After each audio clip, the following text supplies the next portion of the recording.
So in case you didn't catch my last video, I've designed an animatronic mouth which is open source and uses a Python script to convert a string of text into spoken words. So in this video I'm going to be showing you how to put it together. I would say it's not too complicated, but there's a lot of areas where you need to make sure you've got stuff in the right orientation and the right way around.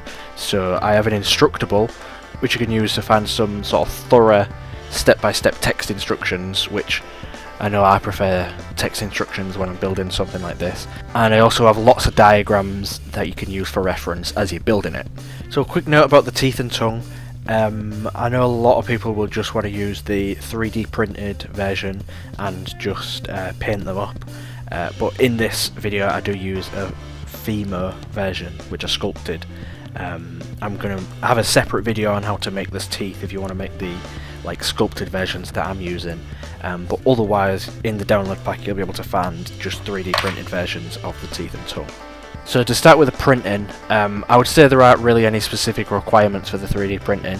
Pretty much everything I printed I did a layer height of about 0.25, but obviously you can go much lower than that if you want it to look a bit prettier than mine. I have built-in allowances for the different types of fit amongst the screws in the model, but since there can be quite a lot of variation between the output of different 3D printers, it might be a good idea to use a small hand drill to make some of the holes a little bit bigger, but you might not need to do that at all. When everything's printed and ready to be put together, you probably want to start off by making your base. The mouth is designed to clamp onto a 1" or 25mm diameter tube, so what I did was to just simply stick a bit of tube, 1" tube, into a piece of wood, and that just made a really solid base. And then once you've got a base ready, you can start building the main servo block. So starting with 2 pairs of MG90S servos, use the top under bracket component to link them together.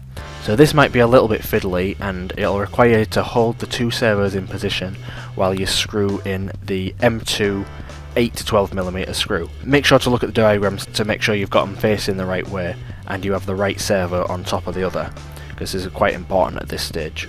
Once you've got the 2 pairs built up, you can put them aside and you can screw a pair of MG996R servos into the servo block component using 4 M3 roughly 6mm screws. You can also attach the servo block top component using 3 more M3 screws, which will allow you to further secure the MG996Rs with 2 more M3 screws. Combine these 3 elements by screwing the MG90Ss you combined in the first step to the servo block using 4 M2 screws of about 6 to 12mm.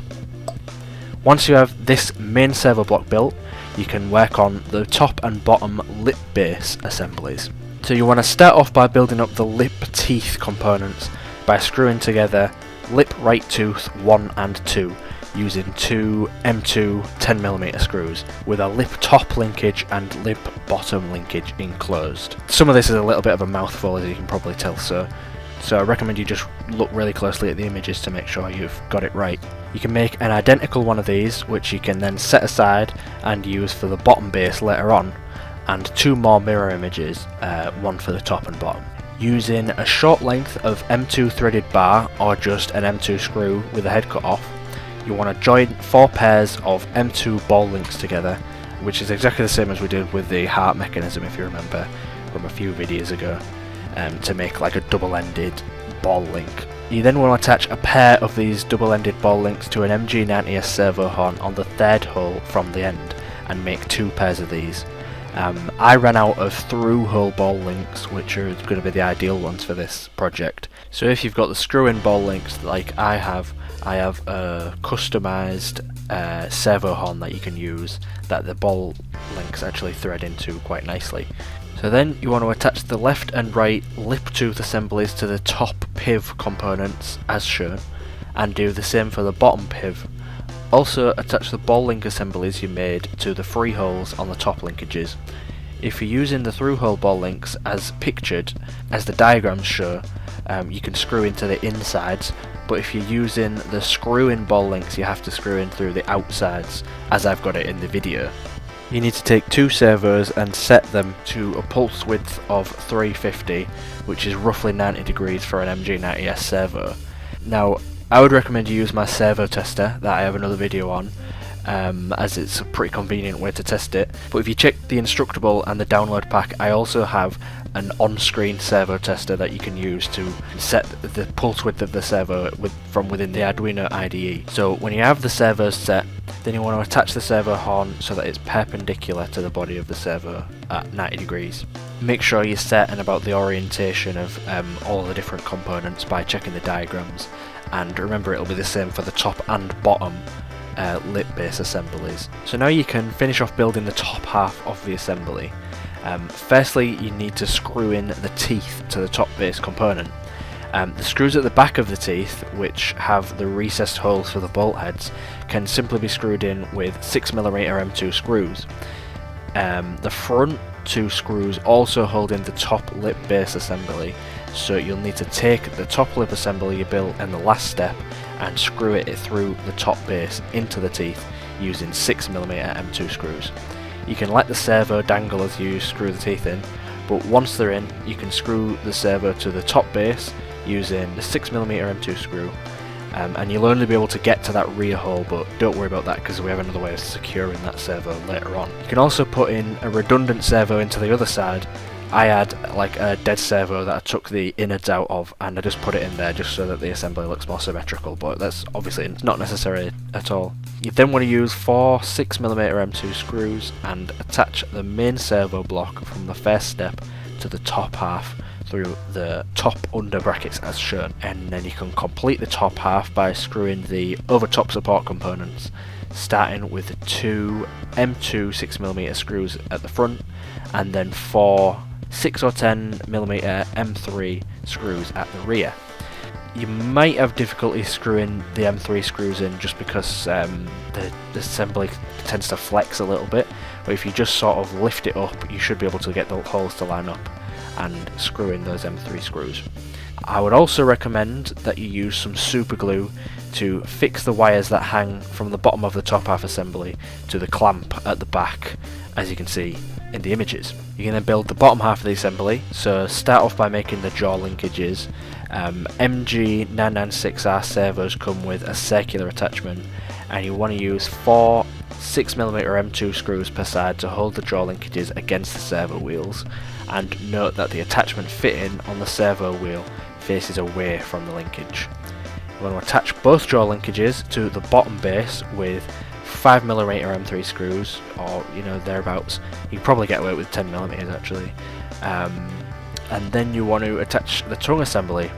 So start off with the tongue base, front tongue linkage and rear tongue linkage, and assemble the parts as shown.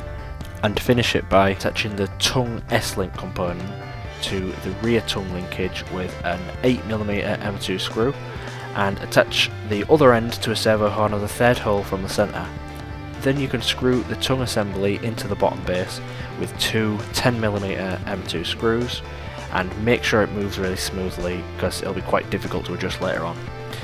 Attach the bottom teeth with 6mm M2 screws up through the bottom of the bottom base, and unlike the lips, you can reach the tongue servo to screw in the horn even after the servo has been screwed into the bottom base, which means that it's easier to calibrate the servo's position. So screw in the servo without the servo horn being attached. And then, as mentioned, using my servo tester or the Arduino IDE tester that I've got in the Instructable and the download package, set the tongue servo to a pulse width of 340, which should correspond to the tongue being in a relaxed position. Connect and screw in the servo horn such that the tongue is as far back as it can comfortably go, and if you test the servo using the tester, its range of motion should go between 340 and 495. Attach the bottom lip assembly by simply screwing in the 3 M2 x 6mm screws and fixing the servo in position. And then finally, you need to attach the jaw and the cheeks. So to attach the jaw, you want to firstly plug in the 2 MG996R servos into whatever you're using to test the servos. Check the images so you know which servo is which, because one's number 0 and one's number 1. set servo 0, which is the right side if you're looking at the mouth head on, to 400, and set servo 1 to 350. This should be the position of the mouth with the jaw shut, so clip the jaw onto the MG996Rs in such a position that the mouth is shut as far as it'll go. Use some 5mm M3 screws to connect the jaws to the servos. You can now attach the mouth to your base using 20mm M3 screws to form the clamp. Make up the cheek assemblies by screwing a 5mm M3 screw through the lower cheek component and into the recessed hole, and screw into the upper cheek. Then attach the servo horns on the final hole to both the upper and lower cheeks, and set all cheek servos to 350, which is servos 2 to 5, and attach the servo horns to the servos so that they face straight up and down perpendicular to the ground. Whew, that was a lot to get through. I hope you managed to build yours alright. If not, let me know. The next video that I'm going to make is going to go into quite some detail about the programming and control side of this project. So there's some Arduino programming and also some Python programming in that next video. For now, I'd just like to say a really big thank you to my patrons and everyone watching these videos. I hope you'll give this project a try, and I'll see you in the next video.